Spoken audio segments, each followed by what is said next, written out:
Դա իմ արյան կանչն է, ոնց մոռանանք, հե? Հա ուզում եմ մոռանամ, բայց ոնց մոռանամ։ Եթե մոռանալ կլինի, մոռանալ չի լինի։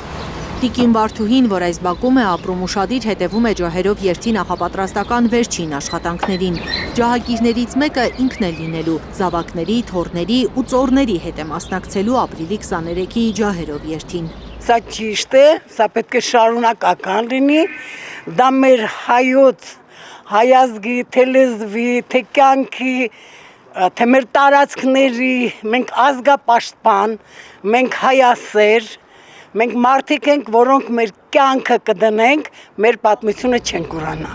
Տիկին Վարդուհու արմատները սուրմալույց են, գաղթի մասին շատ պատմություններ է լսել ու վերլուծություններ արել։ Իմ Ղարաբաղն էլ են քանդել, իմ հորն ու մոր տունն էլ են քանդել, ես չգիտեմ, այդ բարեկամությունը ոնց կլինի։ Իմ ծնողները, հայրս, մայրս, տատս, պապս, բոլորը սուրմալեցիներ են, որոնք ծնվել մեծացել են, հայրս եղել է 18 տարեկան, մայրս 9 տարեկան գաղթվել են, եկել են Էջմիածին, այդ սովը, այդ գաղթի արհավիկները, արազը անցնելը, այդ բոլորը ես հլը չծնված էդի գիտեի։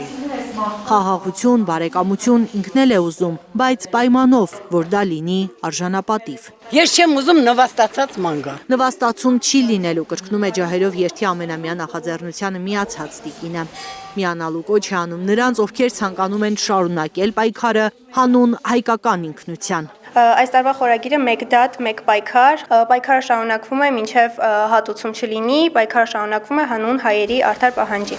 Ջահերով երթից ժամեր առաջ Հայաստանի 50 մետրանոց դրոշն են կարգի բերում Հոհիդա երիտասարդները։ Արցախի դրոշն արդեն պատրաստ է ամենամյա երթին։ Քանի որ ջահերով երթը պահանջատիրության երթ է եւ այն մեր իրավունքների եւ արժանապատվության երթն է նաեւ, մենք այստեղից Արցախի թեման չենք կարող հանել։ Եվ վերջի վերջո այն ինչ 20 թվականին, 23 թվականին Արցախում տեղի ունեցավ,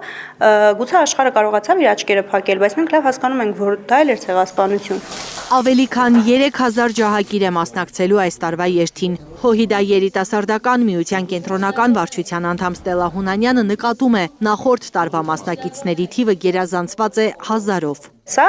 միակ համահայկական ակցիան է, որը ինչքան փորձեցին քաղաքական շղարշի տակ ծածկել, ինչքան փորձեցին քաղաքական թեմաներով փակել, որ մասնակցությունը մարդկանց կանխեն մեծ թվով մասնակցությունը չկարողացան, որովհետև եթե դու հայ ես, դու արդար պահանջ ունես, արդար բնական պահանջ ունես, որը քեզ ստիպում է դուրս գալ փողոց։ Ոչինչ չի